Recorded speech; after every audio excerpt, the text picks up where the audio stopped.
Today we are going to go ahead and talk about Matan Angrest. He's 23 years old and he is a captive that was kidnapped by a group on October 7th, 2023. And I'm going to show you some pictures of him that have been released. He is suffering extreme torture.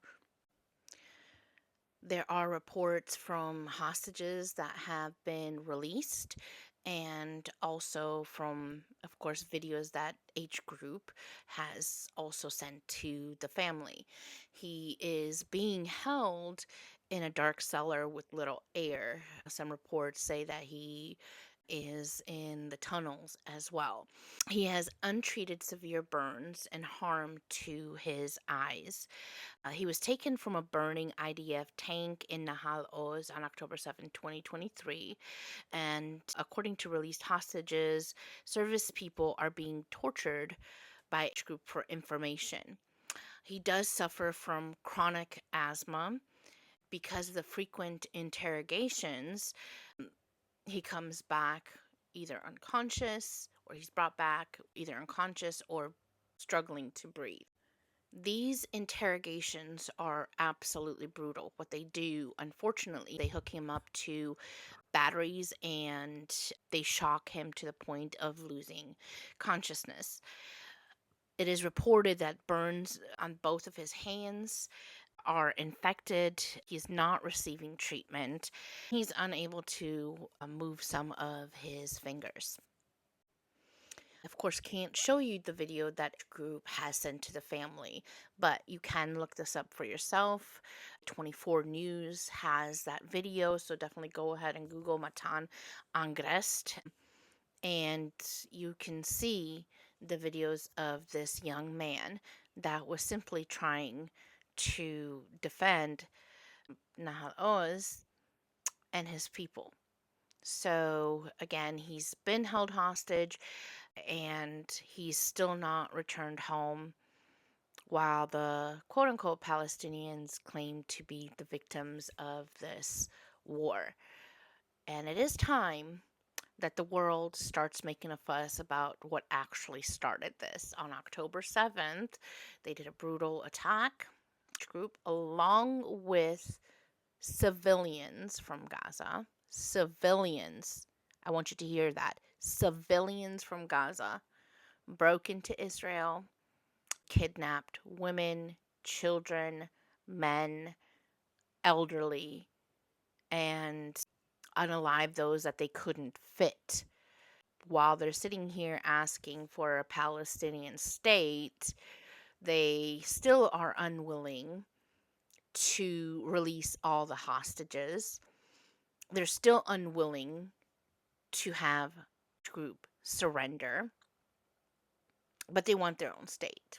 Mind you, they've been offered their own state on several occasions. Several occasions, at least 5 that I can think of off the top of my head. Each time, instead of accepting, they responded with terror. That's not what they want.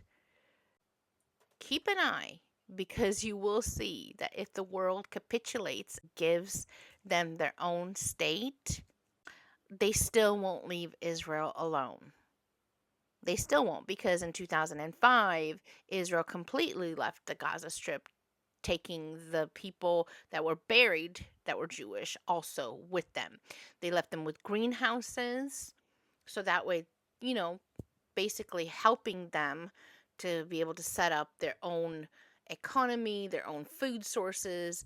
But instead, because they didn't like that these places were set up by Jewish people, they completely tore everything apart. They barely waited and started shooting rockets into Israel. These people don't care about having their own state.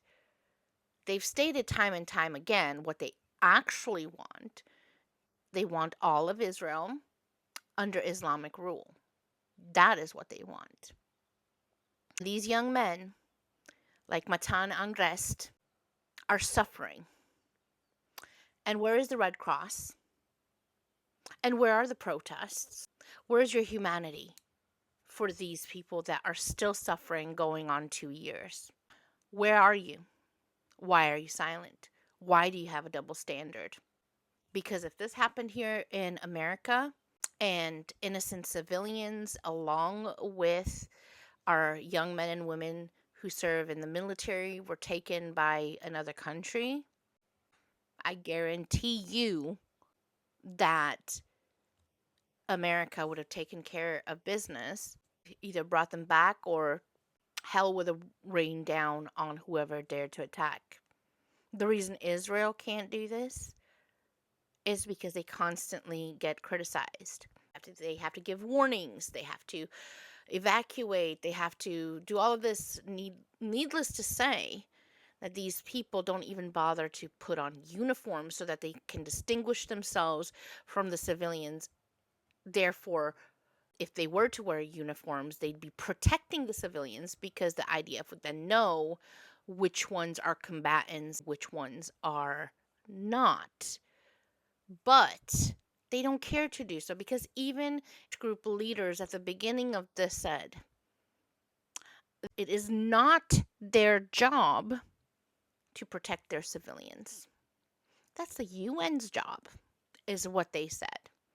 But you guys gloss over this. So we still have young men and elderly men who are still held hostage. We don't get to know.